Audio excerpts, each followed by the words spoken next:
مرحبا بكم جميعا في هذه الحصة المسائية في We اليوم would like to welcome you to this afternoon session in the second day of the conference. And the first intervention is going to be by Dr. Faraj Sliman, who is specialized in private law in Tripoli.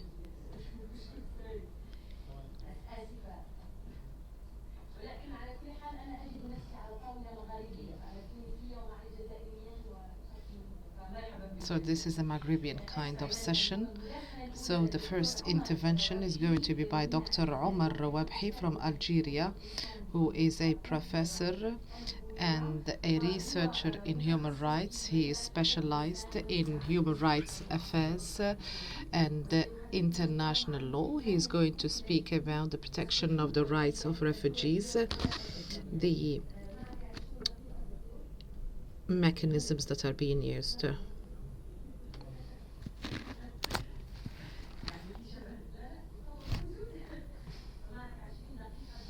You have 20 minutes.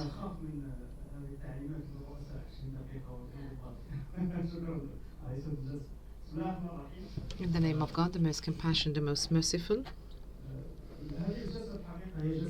This is a session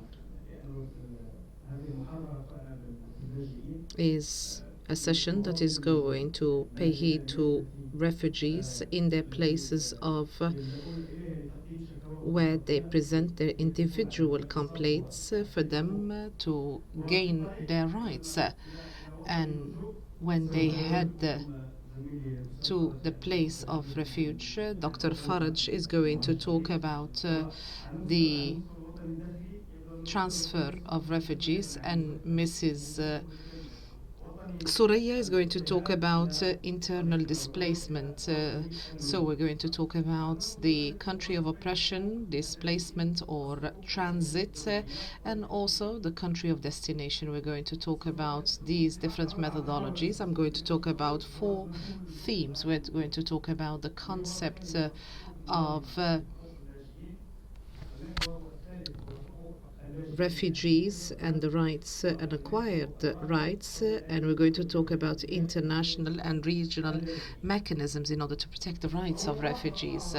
The first observation that I would like to talk about in this particular matter, so had this seminar been a legal kind of topic or seminar, we would not have talked about forced migration. We would have talked about the fact that there are refugees. We talk about asylum seeking or refugees.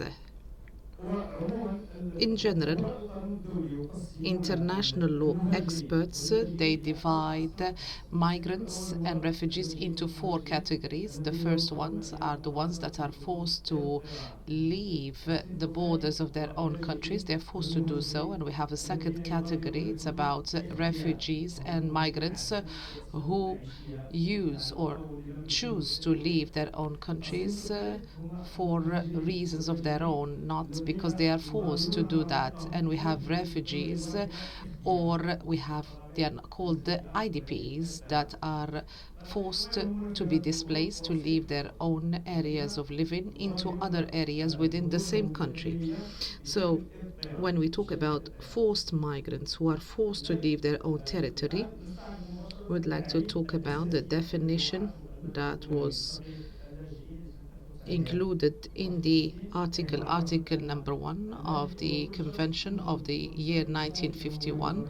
So a refugee is a person that flees oppression as a result of race, religion, or belonging into a social kind of constituency, and cannot, as a result of this fear, he does not want or she does not want to have any issues with the country. So that is why you would find those persons leaving their own country.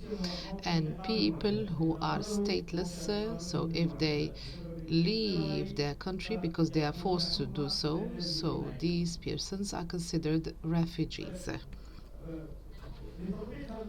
In order to apply these legal terms, if we try to look into this definition, we have to look into two kind of components.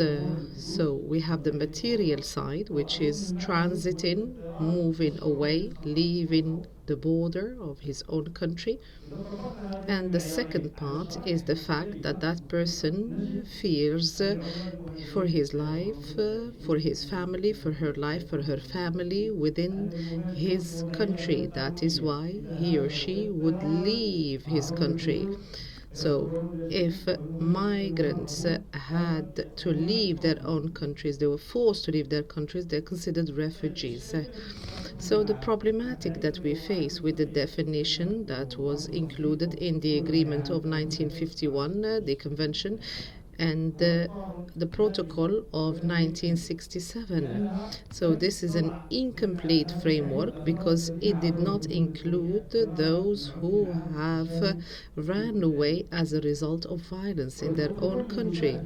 And the protocol that came after, so it had amended the time and space of this framework, this agreement, because it only was limited to refugees before January 1950. So it has expanded the time frame. And this convention was relevant to refugees after the Second World War. And this protocol also has expanded the space or the place, but it has not changed a great deal, particularly when it comes to the protection of refugees.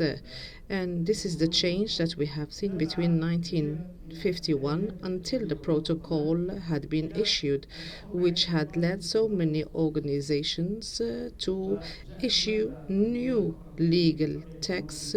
We have Article number 1 of the African Union Agreement, and we have the Cartagena Declaration that defined the migration as follows: any person that is seeking refuge in a place outside his or her country of origin due to an external aggression or external hegemony or incidents that have had an impact on public order. As for the Convention of the African Union is binding, and the other convention, which is the Cartagena Declaration, is only a moral kind of text. It is not legally binding. So jurisprudence, how do we see the definition of refugees? Andronov, who is a professor at Harvard University, is trying to smile here. He said that this agreement on the definition of a refugee, it gives us the figment that the problematic of refugees had been solved. And he talked about the different justifications that have been used. So there should be ties of trust, allegiance, and trust between the country and those persons.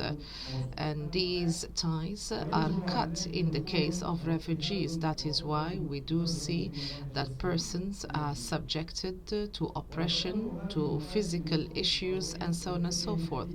These are enough of reasons for the definition of refugees. So Professor Andrew says that these standards are not enough. They are enough, but they are not necessary as he defines them. And he comments on oppression, that the agreement says it is necessary as a condition. And he says it is not necessary, but it is enough of a reason, because the state might be behind the oppression in a positive way. But what about the negative side, when the state puts a blind eye to any oppression that is taking place and does not give enough protection to citizens? The professor considers this as an oppression that the state is in charge of. We have also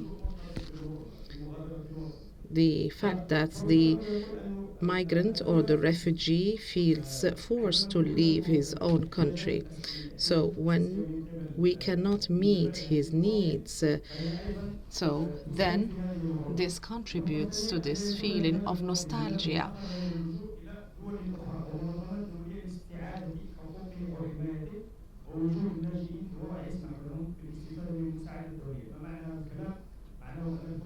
So Professor Andrew does not put as a condition that those persons have to leave their country.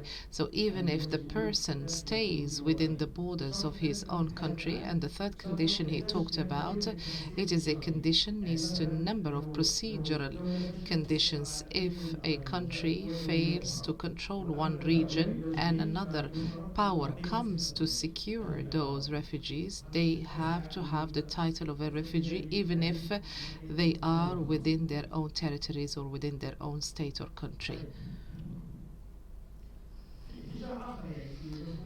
When we talk about the concept of refugees, so the amendment of international agreements or to issue new agreements or conventions is something very, very difficult indeed.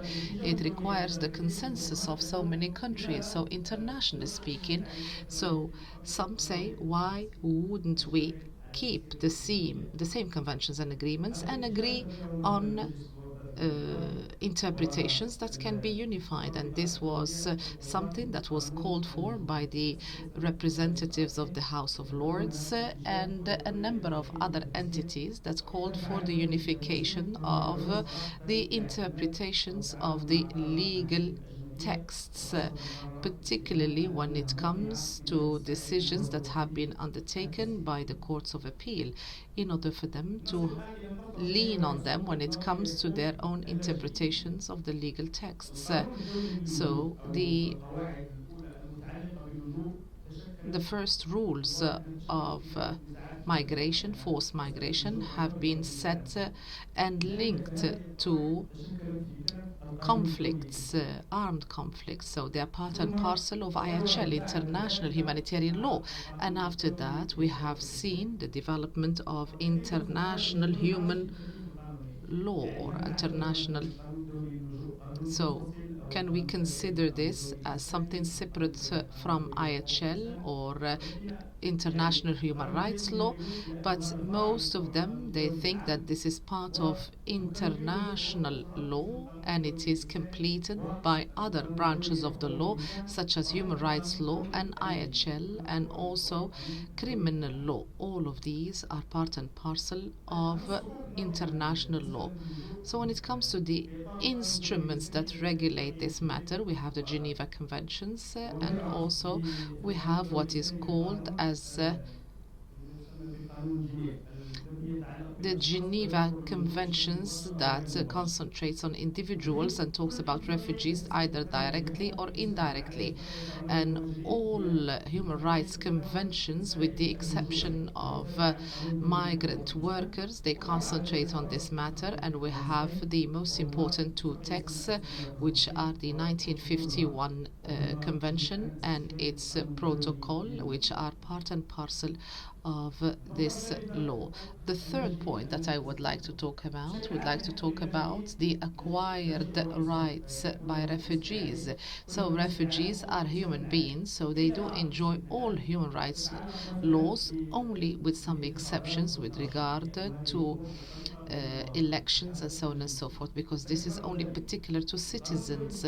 But international law, despite all that, has developed a great deal to the extent that some refugees and some residents have the right to vote locally at the level of the local municipalities. So this is very much encouraging when it comes to what is called the cosmopolitan or the global citizen. citizen. I do remember when I consulted the ICRC about my PhD thesis, they suggested drones and asymmetrical warfares and global citizens.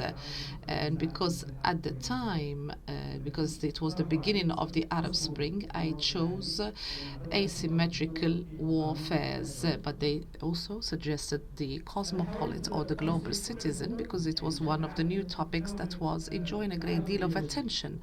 So I looked into the rights of refugees and I have divided them into 13 rights.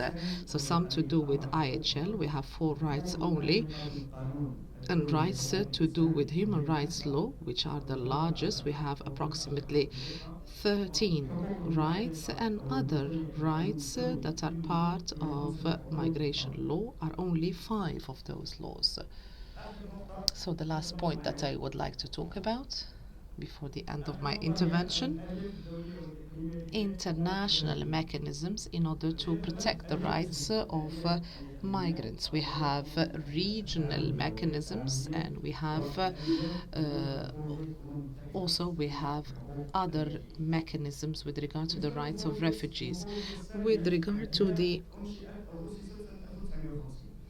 High Commissioner's Office, and the agreement was established in 1951, and the decisions by and resolutions by the General Assembly has made this organization the main sponsor of those rights and the one which is supervising the implementation of the 1951 Convention.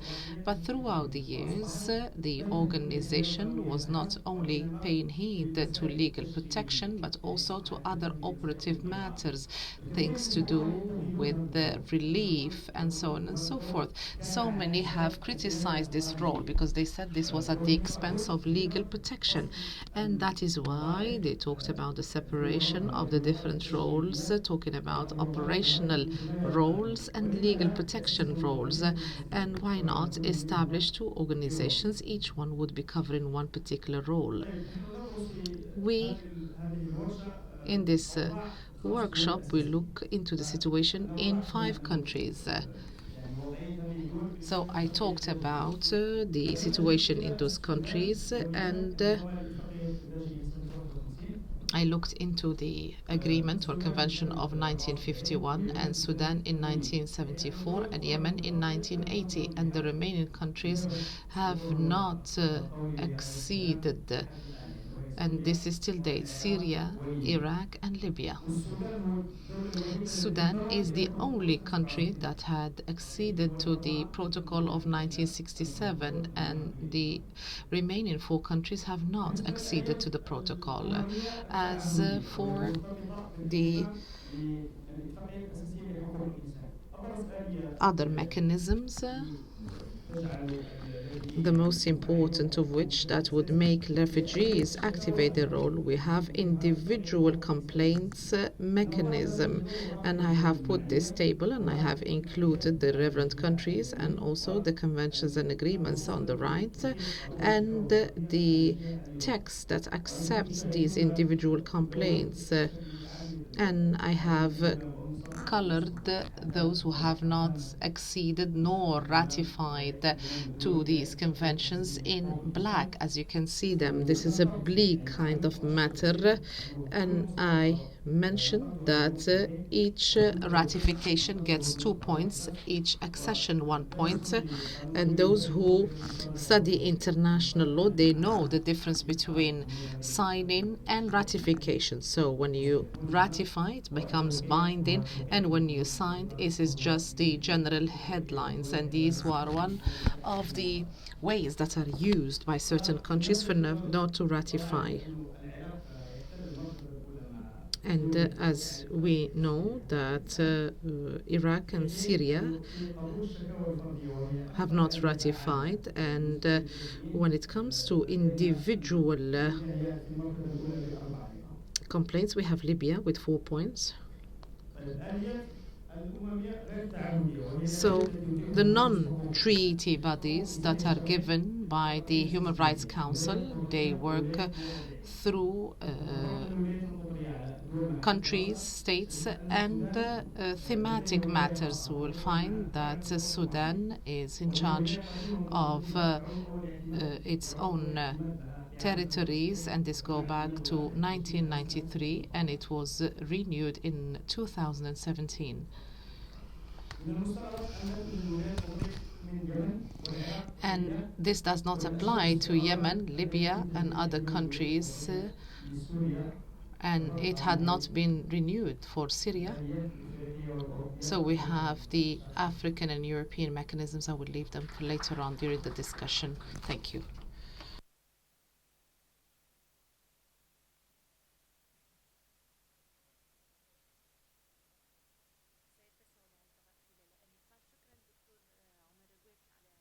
Thank you very much for this legal view about the topic. And now would like to move to Houria Kaci from Tizi, Ouzou, from Algeria, who is a PhD holder in human rights, and her PhD thesis was about the development of international protection when it comes to refugees, and she's going to talk about the protection of IDPs. Is it the protection of individuals, or is it protection of borders or for borders, as it was mentioned by the moderator?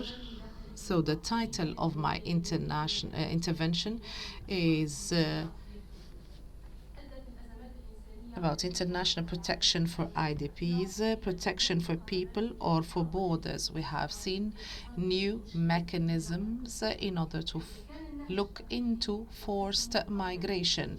So if the traditional kind of methodology concentrates on response, the new methodology that has started and that has started to crystallize, it is moving towards the countries that are exporting refugees and concentrates also on IDPs. So the new methodology when it comes to the confrontation of forced migration, it concentrates on protection, so which is to include protection within countries of origin of those refugees. So the concept of protection, so it differs if we look into the reasons behind the fact that people become refugees. So if we look into it from the reasons behind the people choosing to become refugees, so then the concentration is finding solutions to their problems for them not to seek refuge in other countries. And this is the positive side when it comes to this protective side. But if we look into it from the standpoint of the flows of refugees, that means they put obstacles before those refugees for them not to be able to reach the countries where they want to seek refuge. So my intervention concentrates on two main points. The positive side when it comes to this matter, which is giving protection for IDPs and also to protect them from this perspective and try to protect countries from the flow of refugees. So the positive side, it started since the 90s. We have seen an interest in IDPs, although this phenomenon existed before, but interest in this phenomenon started recently. Yes, the problem of IDPs had gained a very important dimension. So the number of persons who have become IDPs is 41 million, in excess of 41 million, and this is as per the statistics in 2018. And the number of refugees has reached more than 25 million. So this shows the gravity of the problem and how it has disseminated throughout the world. That is why the international community is working in order to find solutions to this matter. There are so many international organizations, governmental and non-governmental, including the Refugees Agency, and that includes even IDPs and not only refugees. But what we can say that this support is not the solution when it comes to IDPs, because humanitarian aid cannot be substitute for national protection or political will for states when it comes to finding solutions to this matter. Although this matter is very important indeed, but it is not the solution. From a legal perspective, we find that IDPs, despite the fact that they are not protected as per the international system due to a very important difference between the definition of a refugee or an IDP and the country who are not do not go beyond the borders. They do not benefit from the international system when it comes to the protection of refugees based on the Geneva Convention of the year 1951 and the Protocol of 1967.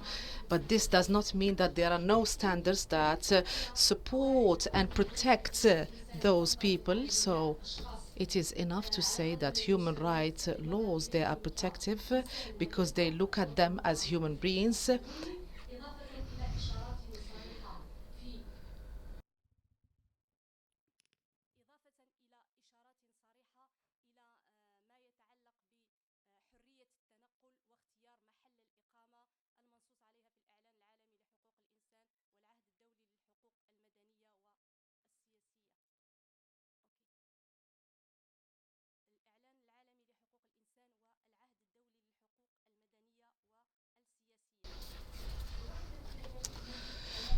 In addition to that, we find the human rights rules that apply to internally displaced persons. They describe them as civilians that are protected by IHL during armed conflict. As for the special rules pertaining to internally displaced persons, there are a number of principles that date back to 1998, although they are not binding, but they have tackled many matters, including displacement and the different phases of displacement, and principles when it comes to protection, and principles when it comes to the protection of displaced or IDPs, and also principles when it comes to return and reintegration of those IDPs, whether in their places of origin or other areas. In addition to that, on the regional level, we find that there is a very important step that was undertaken by the African Union after the adoption of the Kampala Agreement of the year 2009 that has entered into force in 2012, and that had a number of provisions that have been undertaken from the 1998 principles of displacement or IDPs, internal displacement, and they talked about not using displacement as a tool of forced displacement or as a tool of ethnic cleansing, and this can only be used in order for us to protect those persons, or in cases of natural disasters or man-made disasters, and also the protection of IDPs and the protection of the reasons that lead persons to use displacement. So this has led to a new kind of component in the law, that persons have the right to stay where they want to stay and the right not to want to become a refugee. So the first academic proposal was made by Maria Stavropoulos, where she talks about in her article about this matter in 1998, and she defined this right as the right of a person to stay where he is in his own country, in his own town, in his own country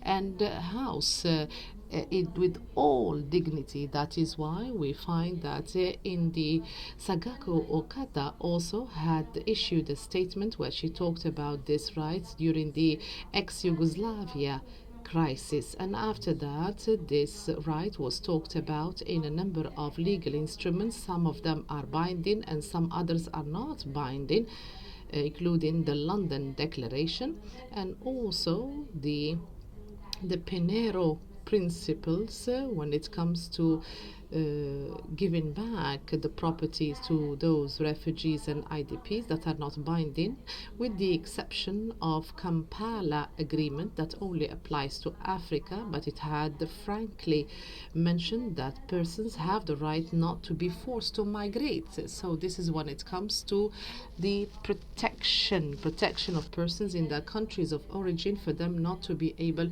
or not to be forced to seek protection in other countries. The negative side of this kind of methodology is in the fact that countries hosting refugees, particularly European countries, have used the methodology of protection, the protection of persons within their countries of origin, and also return. All these concepts that cover the incentive behind them, which is the support and protection, and also to spend billions of dollars on aid. And the objective of such move is to keep persons within their own countries of origin and not to allow them to enter the borders of European countries. And the problem is that European countries have forced one agency who is in charge only for refugees, and we have seen that has forced this agency to collude with these countries in order to protect IDPs, although that its main power and authority is to protect persons after they leave the borders of their own country. So the change in the activity of the Commission had led it to become politicized, particularly that European countries are the first funders of this Commission, and the pressure started particularly after the ex-Yugoslavian problem and continued up until the Syrian issue. So countries, they use these activities as an alternative to political activities. So they try not to concentrate on the failure of political processes and also the responsibility of the countries behind such failure. And in one of the conferences that have been convened in Brussels, the first and second conferences, we have seen a unanimous agreement by European countries with regard to the Syrian crisis. They said they are not going to intervene in the rebuilding, reconstruction of Syria unless there is a political solution to the matter through international resolutions under the banner of the United Nations. But despite all that, we find that they do enter into humanitarian activities, and we see that in increase. So the European Commission had promised 1.6 billion for IDPs inside Syria and refugees in the neighboring countries such as Turkey, Lebanon, and Jordan. So the main objective of such a move is to keep persons within the borders of their own countries of origin, because the cost of protecting persons in their own countries of origin is much less than the cost of having camps for years, and also the security risks and threats that European countries fear as a result of having Muslims within their own territories. So what we can conclude from this intervention, if it is necessary to talk about forced migration from a different or a new angle, which is protection, then protection should be based on and effective protection of persons within their own countries through the protection of human rights of persons within their own country, and through the combating of the reasons that lead persons to resort to other countries, particularly armed conflicts, IACs and NIACs, and also to give persons the right to get protection, international protection outside the borders of their own country. Thank you so much.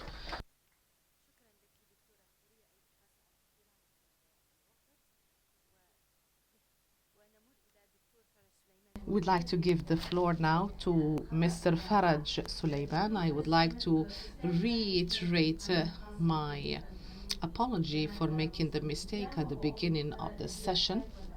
So, Mr. Faraj Sliman, he is going to talk about contracts of carriage and protecting the rights of forced migrants. As a PhD from Besançon, from France, so he's going to speak to us now. First of all, I have the pleasure to extend my thanks to the moderator of this session for giving me the opportunity to display and present to you this paper. I would like also to extend my thanks to the Arab Center for Research and Policy Studies for accepting this paper and giving the opportunity to take part in the deliberations of this conference. So the title of this research, as it was mentioned by the moderator, is the protection of forced migrants. So this is a legal study, and I'm going to try as much as I can not to deal with the specialist sides. I know that so many are not specialized in legal matters, so I'm going to try to clarify matters in a much more simplified way. So legal experts, they try to... We have so many terms. لو تطفي الميكروفون في تشويش. So we'd like to look into regular migrants, irregular migrants, and we have refugees, we have IDPs, we have forced migrants also. So there are so many international conventions and agreements that define these terms. We have the UN Convention for the year 1951 and the additional protocol for the year 1967, and we have the African Union Convention for the year 1969. And the rights of refugees had been mentioned by Dr. Omar.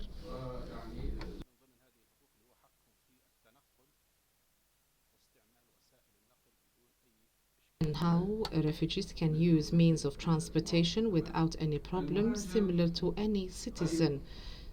When it comes to the regular and irregular migrants, so these persons that move from their own country to another country in a regular way, in a legal way, after getting a visa or without a visa if that other country does not require a visa. So his situation does not pose any problematic. So he would benefit from all services and rights that are guaranteed by the host country. So we have two main terms that we would like to underline, which are regular and irregular kind of migrants. We have IDPs, internally displaced persons. So an internally displaced person is a person that is displaced within his own country. So these are not problematic matters. If he is or she is a citizen, they enjoy all rights. So if he is in Tripoli and then he is moved to Benghazi, this does not affect his rights or her rights. And we have two terms in which we have a difference. We have forced migrants and we have irregular migrants. So unfortunately, the laws have not differentiated or nuanced these two concepts, although the differentiation is very important indeed. An irregular migrant is the one that crosses the borders of his own country into another country without a permit from the relevant authorities of the country to which he is coming, and would not be pushed to move with pressures. So he is crossing the borders because he or she is seeking better circumstances, better livelihood. So most Arab legislations, they do hold that person accountable, and also that person would be deported because he is in breach of the rules and regulations of the country. So why is this happening? Because he is not a refugee. He's not considered a refugee.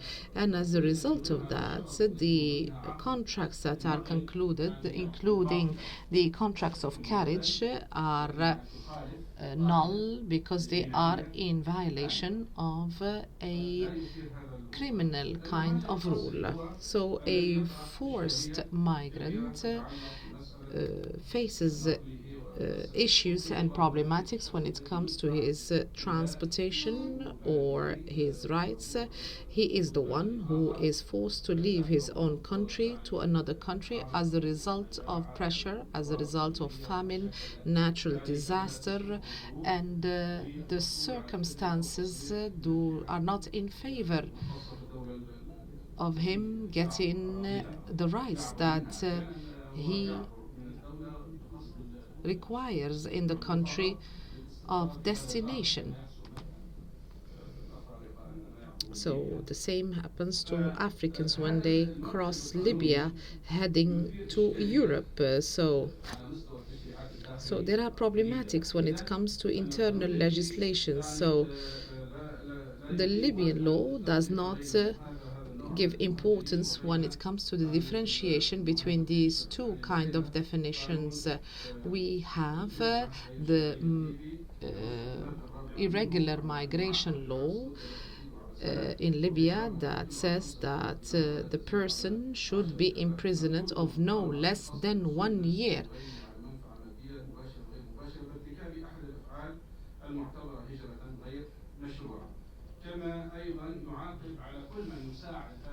And even the persons who do help this person by transferring him, helping him move into Libya or outside Libya if he is transiting through Libya. So this text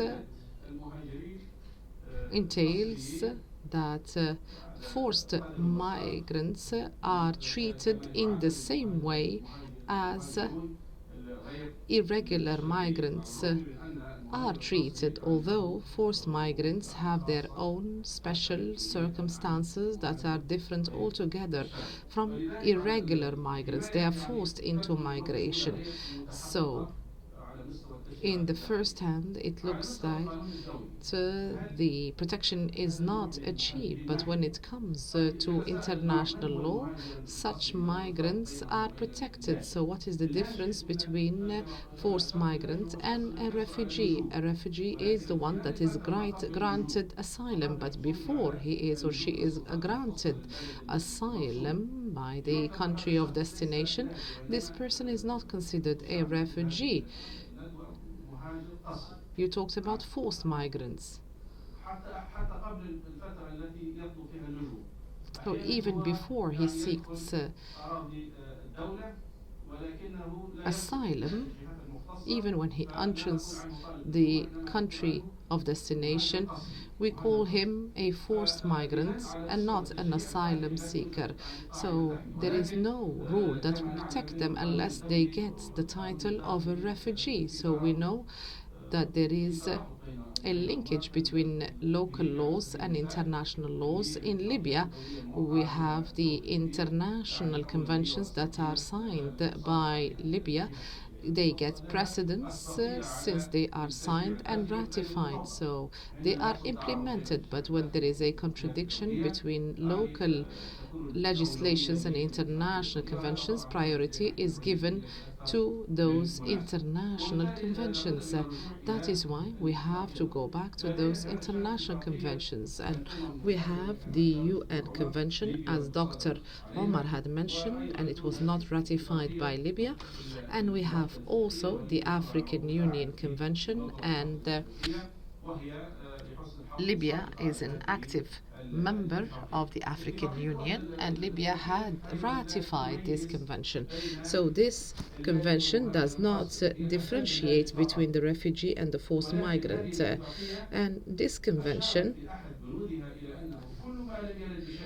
mentioned that in the absence of a text, if there are any absences, this is going to be bridged by the 1951 UN Convention, which is complementary of the African Union Convention in a way or another.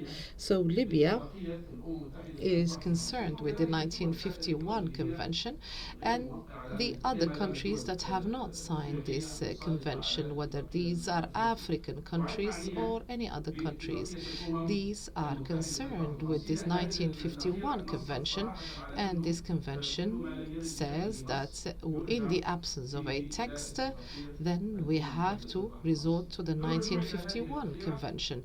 By resorting to the 1951 Convention, we see that there is a differentiation between regular migrants and irregular migrants, or the regular refugee and the irregular refugee. So a regular refugee is the person that got a permit from the authorities of the country of destination, as it was defined by Dr. Omar. So he is not only a migrant, he had been forced as a result of exceptional circumstances. That is why he or she had moved to the relevant authorities for him to get the right to asylum. And that is why he or she is going to enjoy all the rights that are guaranteed by the host country. The irregular refugee who was forced as a result of circumstances in order to move into another country, but he had not yet got a permit from the authorities of that country. So from the phase of entering into that particular region and before he gets the permits. So this kind of refugee, as per the convention, so this is an irregular refugee. So his position is illegitimate. He is going to be treated differently from the irregular migrants. So he should not be deported and he should not be sued criminally. And he should be under legal observation until his case is vetted and what his claim is vetted. And if we make sure that this person is in a very difficult situation, he should be given asylum and would enjoy all the rights. So in the period prior to getting this permit, his situation is going to be of concern, but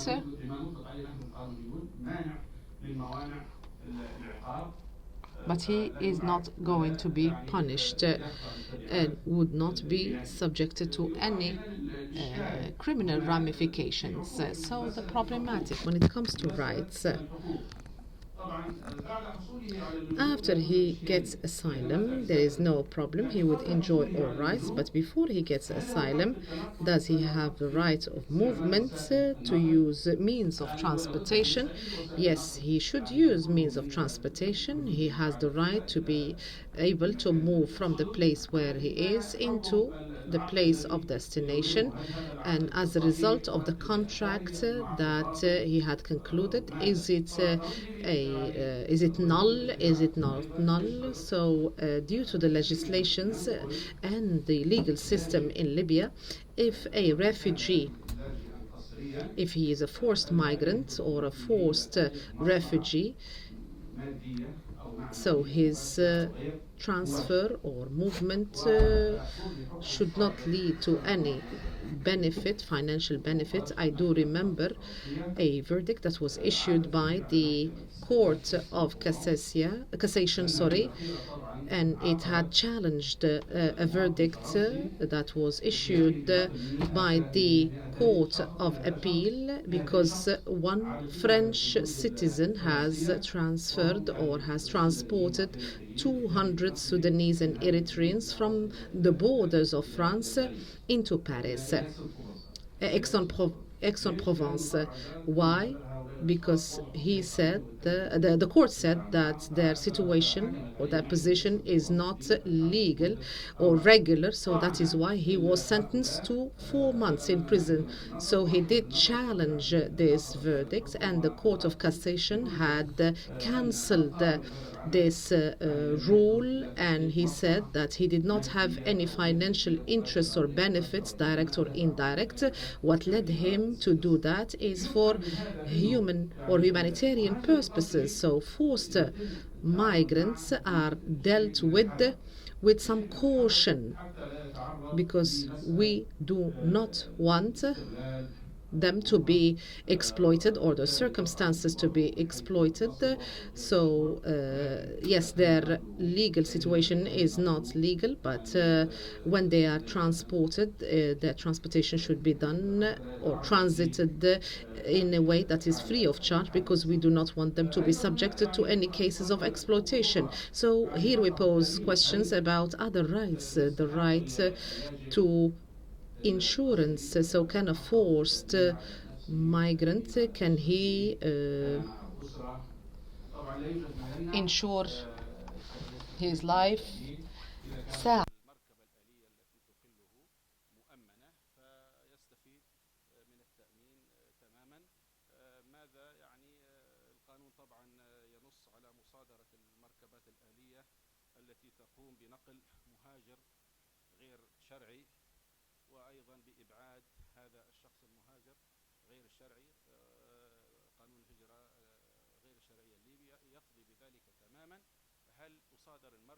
Will it possible to confiscate the vehicle? Can he or she be deported? As I said, there is a loophole in the law, but it has not in accordance with the United Nations Convention pertinent to this subject, albeit Libya had not exceeded this very convention, but there is an African convention that Libya is a member of. So the vehicle cannot be confiscated.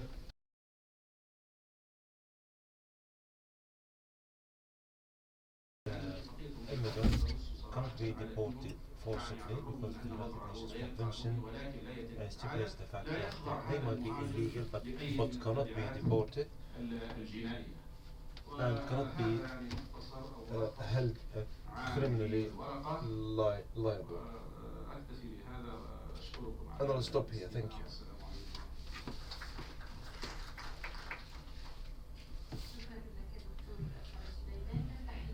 Thank you. We'll open the floor for questions and answers. Who would like to pose a question? Yes, Doctor.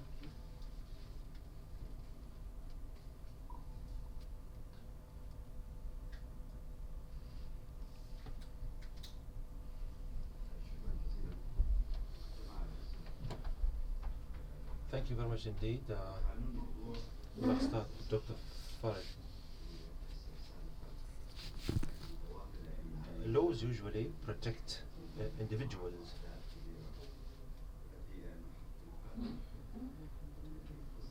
But the right of the individual can be reduced sometimes.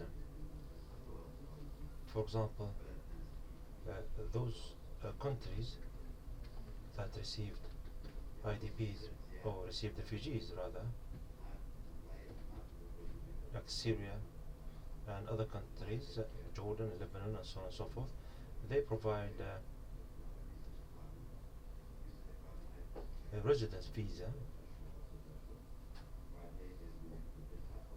and then it might be renewed, and if you infringe this visa regulations, these visa regulations, then you'll be subject to a fine. Could you ask the gentleman to use the microphone? We cannot hear him properly.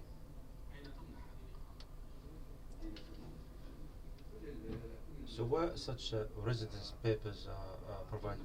In Jordan, in Iraq? Do you think in the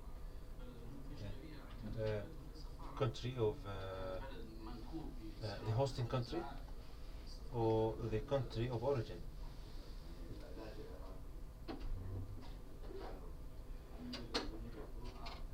No. I mean, if there was an Iraqi refugee, they would, if they come to Jordan, then they will be provided with a visa, kind of. Can you ask the gentleman to use the microphone, please?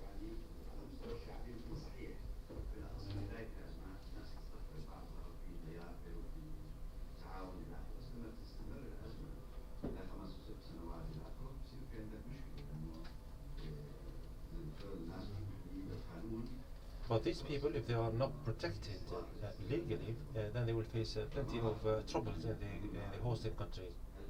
So I don't know whether there are certain solutions in the Arab world.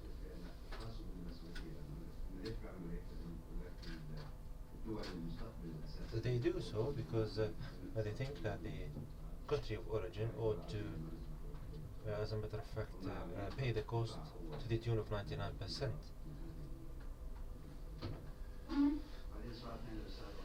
Another question to Mr. Omar.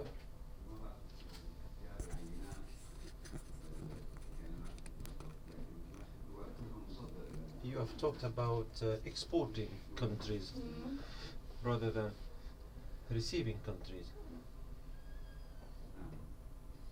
Yes.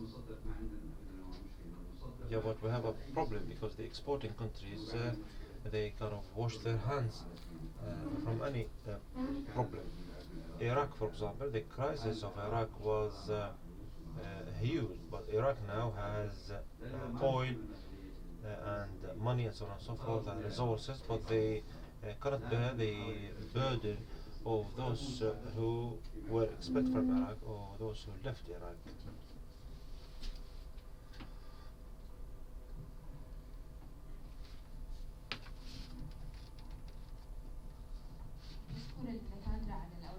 Back to thank all of you. Could you introduce yourself? Nawras Al-Fatih. I'm a lawyer and I'm a humanitarian activist, and I work in the field of IDPs and refugees. I have two questions, if you could allow me.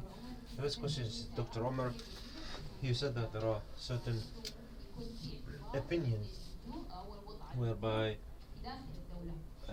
the refugee status can be, as a matter of fact, given to those inside the country. How could we square this circle, and how could we compare this to the IDPs? And the lady talked about the right of residence and the right of return. As a matter of fact, we need to talk about the duty bearer and the right bearer. So who would hold the duty and who will hold the responsibility, and who would have the right given to? Thank you, Dr. Houria. You said that the UNHCR took certain strides in supporting the IDPs. Perhaps this is a negative encounter that might have been politicized, but it is a reality indeed. The Arab world and the developing world cannot provide sufficient services, and that's why the UNHCR provides these services, especially in Syria and Iraq. Can this serve the IDPs if the UNHCR doesn't interfere? Dr. Faraj, I have a remark. Perhaps the forced migrants in certain situations might be legal rather than illegal. Perhaps, yes, you've talked about certain disasters whereby people flee their own countries and cross the borders, claim asylum.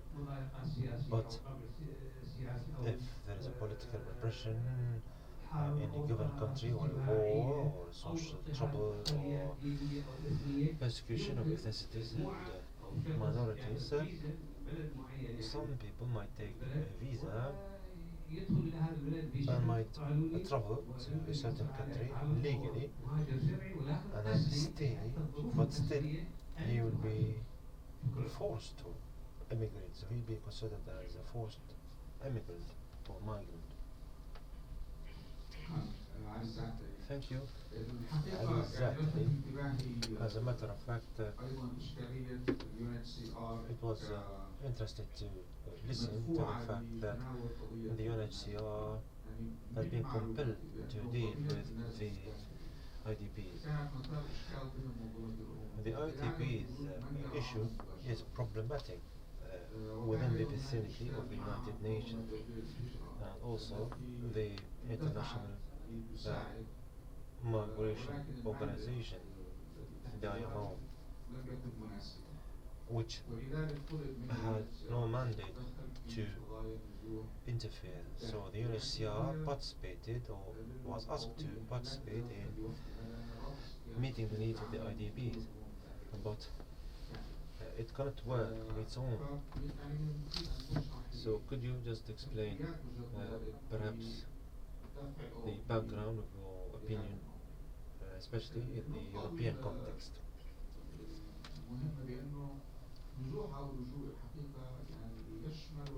The displacement or the refugees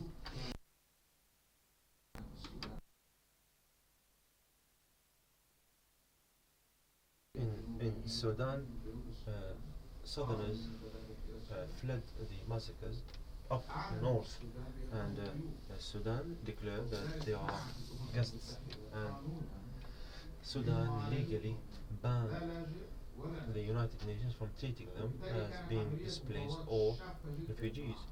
And there were negotiations, hard negotiations with the Sudanese to be convinced to provide needs to these people, because the United Nations, the UNHCR, couldn't provide needs to guests. So we kind of compromised. We said that they are refugees, and the Sudanese said they are guests, but we provided some aid for them. Mostly, if a refugee would come back to his country voluntarily, he won't be a refugee or a displaced person. He would be integrated in his own community, and thus the humanitarian organization cannot reach him unless there is a database to know who came back to their own countries and still in need of aid. So how could we categorize this person? Perhaps he will be destitute, or he will be a poor citizen, and thus the mechanisms of supporting him will be different than supporting the displaced persons or the refugees. Thank you. I think the problem lies in the United Nations itself. Who reviews the reports will discover that there is no distinction between the refugee, the migrant, and the asylum seeker. If you review the UNHCR's report vis-à-vis the Iraqi diaspora, you would discover that they are called refugees by the UNHCR, and by the IMO they are called migrants. But there is a difference in the asylum seeker. The asylum seeker is the one who sought to become a refugee but did not receive the refugee status yet. And Dr. Barakat, following what he said, there is a loophole in the law in the Arab world, especially when it comes to the accession to the 1951 Geneva Convention, and so on and so forth. There's a problem in the United Nations in the first place, especially when it comes to the definition of the asylum seekers, migrants and refugees. And I think there are certain contradictions in the reports. Thank you. My name is Khalid Diab. I'd like to thank you first and foremost, Dr. Omar. Gave us some examples, and if we follow in the footsteps of the refugee, what kind of laws can be applied in accordance with the itinerary or his journey? The second observation, Mr. Ali Al-Zatari is a well-versed person in this regard, but please correct me if I'm wrong. There is a mandate of the UNHCR, the protection of IDPs.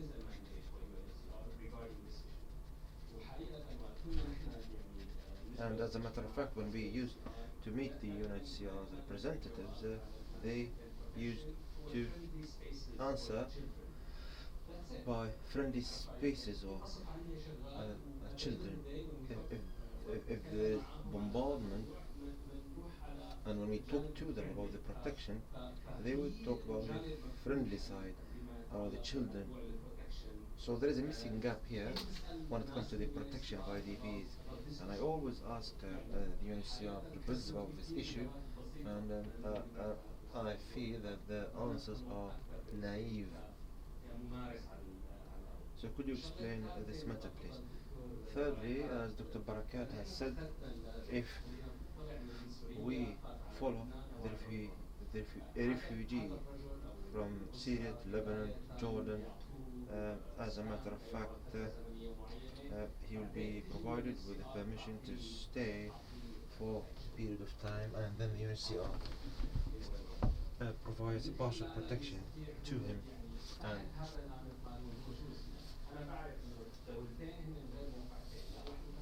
the two countries that I'm talking about, they do not accede to the 1951 convention, but there are certain practices on the ground, realistic ones, that do address the difference between the refugee inside the camp and outside the camp, and the refugee who came and a Jordanian came along and sponsored him, and the one was outside this kind of ambit. So the law is complicated in this regard. Thank you very much for your interaction, for passing the floor. I would like just to remind you that we'll be having a break for 30 minutes, and then we'll be having in the same building in hall number 3 another session. I have two questions.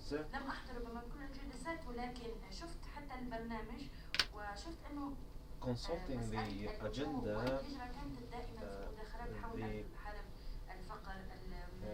the refugee-related issues were pertinent to kind of war and so on and so forth, but you haven't touched upon the forced migrants who are LGBT or artists or the ones who were forced to flee out of repression. They sought freedom. The other issue is to do with the person who facilitates the passage of migrants. There are Chinese migrants who died in a truck, and traffickers were Albanians. How could we deal with this kind of issue? Trafficking. أنا أبدأ بسؤالك حول الهجرة القسرية أو اللجوء بخلفيات الحريات الفردية. شوف يا أستاذ، الهجرة بالنسبة للهجرة القسرية أو اللجوء هو مرتبط As far as الانتهاكات forced الجسيمة migration والممنهجة and ذات other النطاق kind of الواسع issues, they التي تؤدي إلى do يعني relate إلى to نزوح أو ظهور grave عائلات من violation. الأشخاص الذين يتعرضون لاضطهاد معين. والبروفيسور هاثاواي يربطها تحديدا Professor Hammaway بالانتهاكات المتعلقة relates بالحقوق this المدنية to والسياسية. the civil and political rights infringement. When it comes to individual rights, this is another story.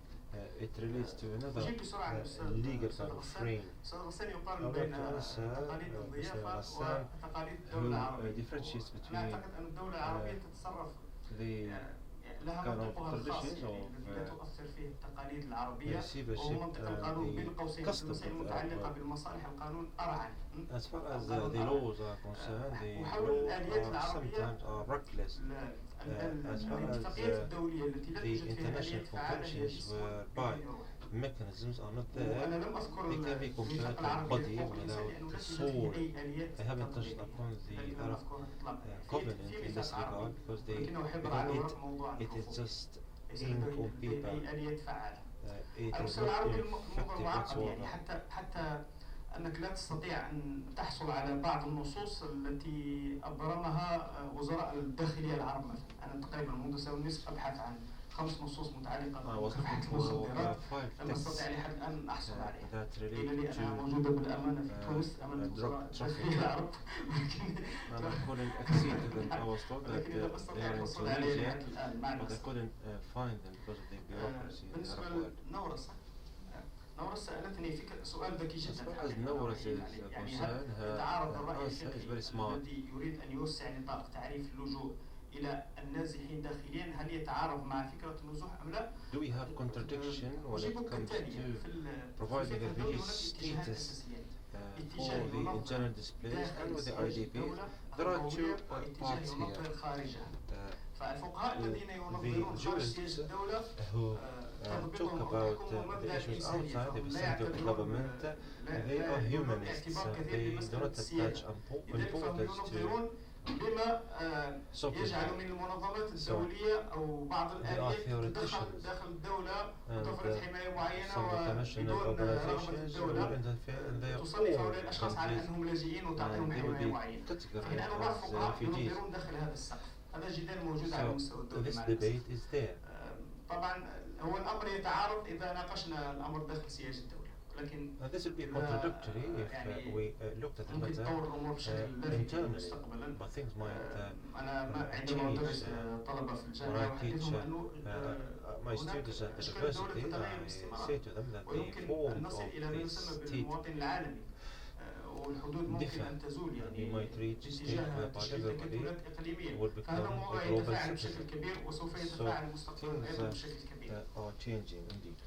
بسرعة أيضا آخر سؤال. The حول last question. نعم أستاذ خالد دياب. أستاذ خالد دياب نعم. Mr. Khalid Diab.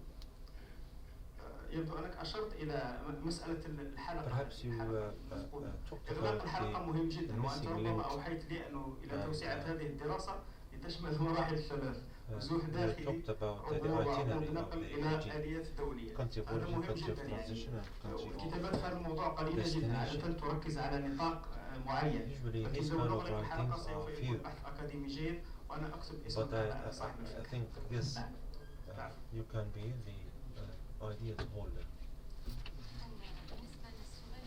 As far as the first question is concerned, the right of residence, as I said, it is to do with the international law and it is still nascent. There is no international convention that stipulates this fact apart from the Kampala Convention that deals with IDPs. As far as the duties and rights are concerned, this is a right for every single soul. Anyone can stay in his home, in his country, even when there are disasters or there's a war. Some are talking about the environmentally related refugee status. those who flee their own countries because of a natural disaster or a man-made disaster. But some people prefer to stay and to weather the storm rather than flee. As far as the obligations are concerned, the obligations are on the part of the government. The state cannot expel its own people, it cannot resort to ethnic cleansing, it cannot resort to expelling them unless there is a military necessity or a natural disaster whereby they must be moving to another area. As far as the UNHCR's mandate, as the gentleman said, the UNHCR plays a very important humanitarian role. Its mandate is apolitical and in accordance with its Article Constitution or the Charter. But it cannot be humanitarian, it cannot be purely humanitarian. We talked about this in the events in the former Yugoslavia because it participated in ethnic cleansing, some accused the UNHCR because it was responsible for moving people. Raoudha Elguedri, the commissioner, talked about preferring to move thousands of refugees rather than moving thousands of corpses. Yes, there is a mandate for the UNHCR to protect the IDPs in accordance with the General Secretary's resolutions. In the past, the mandate was restricted. However, now it has been expanded to protect the IDPs as well as the refugees. Why? Because the UNHCR found itself dealing with refugees and IDPs in the same camp. Those who return to their own countries, not all of them return to their own houses. They might return to certain camps, they might return to safe areas, and that's why the returnees, the IDPs, the refugees, might be in the same place and they receive the same aid from the UNHCR. As far as your question and the freedom-related issue, usually it is a common place to use the term political refugee. However, the 1951 Geneva Convention talked about 5 reasons whereby a person can seek asylum: religion, nationality, belonging to a social group, political opinion, and ethnicity. So these are the 5 reasons whereby if one is persecuted in accordance with the aforesaid reasons, he or she can claim asylum. And the reasons that you've talked about belong to the 4th one, belonging to the social group. And in the European courts, there is such a rule whereby people who were persecuted because they suffered from female genital mutilation or those who are gays, LGBTs, and so on and so forth, receive the refugee status in accordance with the persecution on the basis of belonging to a certain social group, whether they are women or men. So women who were living in a community that persecutes them because they are women, they, as a matter of fact, can be considered as a social group and they can claim asylum in accordance with the reasons that I've said. Yes, perhaps we need another session to talk about gender and law. Thank you. طبعا هناك بعض الأسئلة الموجهة إلي. القانون موضوع على حساب الشخص حتى الفرد يقتضي في كثير من الأحيان. As a matter of fact, there were different questions posed to me. If a person was issued with a visa, then there won't be any problem. Those who provide a visa in Turkey, for example, so be it. Why? If they would receive visa in the country of transition or the country of origin or country of destination, so be it. So he will be transformed from being a forced migrant into becoming a legal migrant. There was another question that relates to the same point. Yes, if a person was forced to flee his own country but received a visa before traveling, then he will be considered a legal forced migrant rather than illegal forced migrant. As far as the person or the facilitator or the trafficker who facilitates the passage of these people, Frans van Kat had a report about Zouara in Libya. There was an armed group that received some Africans, and the channel said that they were sold, purchased, but it was far-fetched. These people would come to the Chad, Nigeria, Libyan border. They would move to Bouira. A person would receive them, a trafficker, and he would take most of their money, and as a matter of fact, he would be a trafficker basically to the other bank in the Mediterranean. So it was similar to a selling kind of transaction, but it wasn't as such. It was kind of an exploitive kind of encounter. It is illegal, definitely. It is condemned by all the laws, the internal Libyan law, whether they were forced migrants or not. The Libyan law is clear. People cannot be moved if they have no documents on them. Those who move to gain vested interest, they will be criminally liable. They can be imprisoned. If they traffic for money, then this will be a crime. However, if they will do so out of the humanitarian kind of motive, then this will be permissible.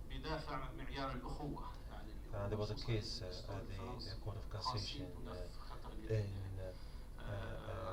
France that dealt with this issue. As far as the private kind of or the personal kind of motives, this is a different story. I don't think that a person might come to the Islamic State because he or she were banned from practicing certain rights that contradict Islam. No, the lady is talking about Europe. Yes, Europe is totally different kind of fish. So, but here I'm talking about Islamic State. Tunisia talked about this issue, but I don't want to criticize Tunisia because every country has its own laws. Thank you. Thank you very much all for the interventions and for the interaction. 30 minutes break, and then we'll have a round table in the hall number 3.